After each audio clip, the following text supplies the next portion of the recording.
Só contextualizando aqui, nós tivemos 3 condenações até agora de réus, no caso do 8 de janeiro. Os 2 primeiros, um homem chamado Aécio Costa Pereira e Matheus Lima de Carvalho, receberam 17 anos de prisão. O terceiro deles, o Tiago de Assis Matar, recebeu 14 anos, são penas duras, né?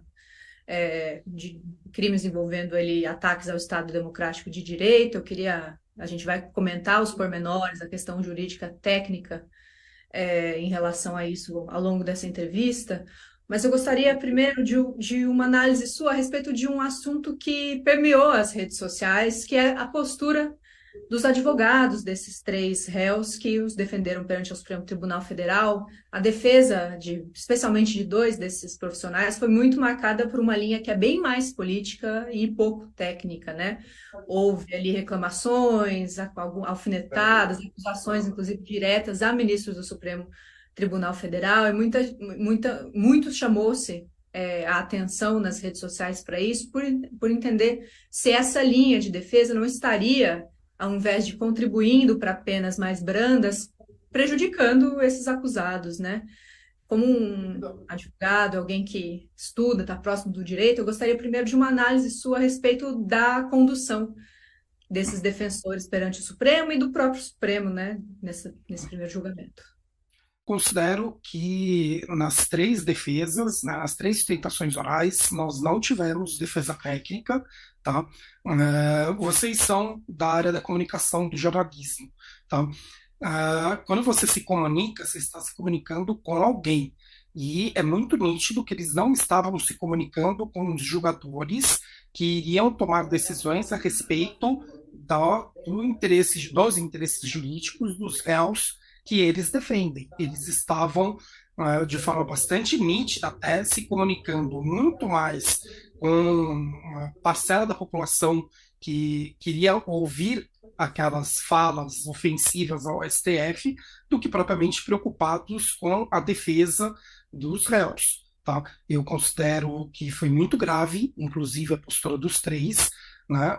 Os 3 abandonaram por completo a defesa racional técnica e partiram para argumentos nada técnicos, emotivos e políticos.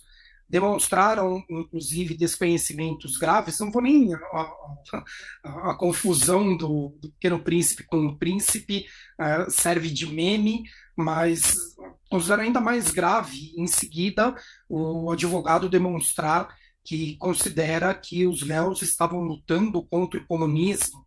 Né? Uma coisa são leigos não saberem a respeito do comunismo, que é já grave, né? Aquele tio do churrasco que a gente tem que ficar explicando o que é o comunismo, mas um advogado, numa defesa, numa sustentação oral no Supremo Tribunal Federal, falar sobre uma pauta de uma luta contra o comunismo e obrigar o Luiz Roberto Barroso a explicar algo muito simples, né, para quem conhece minimamente o que é o comunismo, isso me parece bastante grave.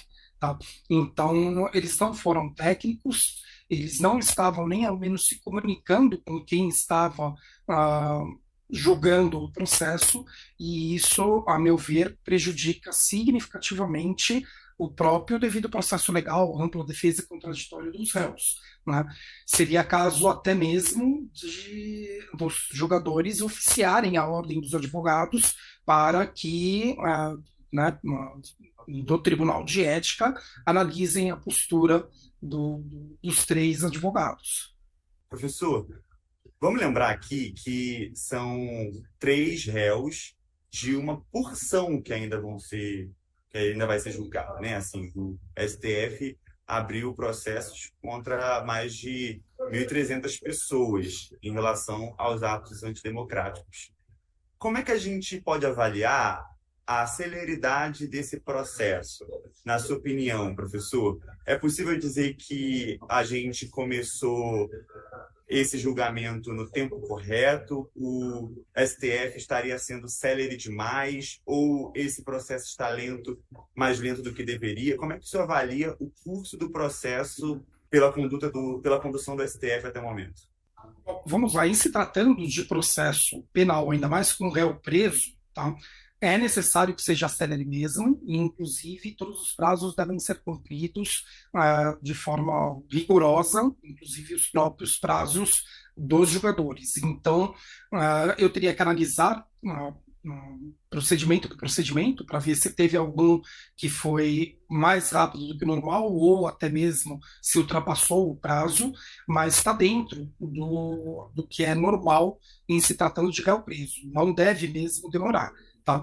E esses são os primeiros exatamente porque foram aqueles que foram detidos já no ato, né, em que participaram ali e logo em seguida já foram presos. Então, está correto que eles sejam julgados o mais rápido possível, tendo em vista que estão presos. Mas o fato é que penas tão duras, de mais de 10 anos, que chegam a 17 anos de prisão, acabam tendo, queira-se ou não, um caráter educativo, né? Elas são punições exemplares para casos envolvendo aí tentativas de ruptura violenta do Estado. Não parece, por outro lado, que o fato dessas primeiras penas terem sido assim tão duras sirvam para aliviar esse caldo que deu origem ao bolsonarismo, que deu origem a essa radicalização e que possibilitou um acontecimento feito no 8 de janeiro. Como você avalia nos próximos tempos, assim que a gente tiver os próximos julgamentos, para onde você acha que vai caminhar esse movimento bolsonarista de ordem mais radical, que ainda crê numa possibilidade de ruptura do Estado e de que os militares tomem o poder? Bom, eu considero que é muito importante que realmente todos os processos seja dado uma preocupação, né, correta, né, eu diria maior, mas é porque os demais são incorretos ao devido processo legal. Né? Nós precisamos que seja realmente nítido para esse grupo que as pessoas foram julgadas de acordo com suas condutas, né, e que respondem de acordo com a lei. Ponto. Né? E as penas são altas porque envolvem diversos crimes. Então, as condutas que eles tiveram desde os primeiros momentos em acampamento, outros que financiaram, incentivaram, né, propagaram fake news, propagaram discursos de ódio, incentivaram o extremismo. Todas essas condutas, elas acabam sendo criminalizadas pela lei em diversos aspectos. Então, possibilidade aí da tentativa de destituição violenta do Estado Democrático de Direito, possibilidade de golpe de Estado, o crime organizado, enfim, né, a própria destruição do patrimônio público. Então, você tem, dentro de todas essas condutas, inúmeros crimes. E na hora em que você tem um julgamento, isso vai ser acumulado e você tem a condenação de acordo com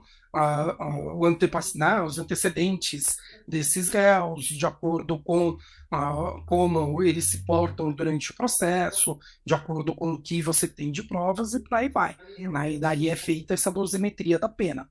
Né? E tanto que a gente não está vendo tanto debate a respeito da dosimetria em si, mas sim da configuração ou não de, ao mesmo tempo, os dois crimes, né? A tentativa de destituição do Estado Democrático de Direito e o golpe de Estado.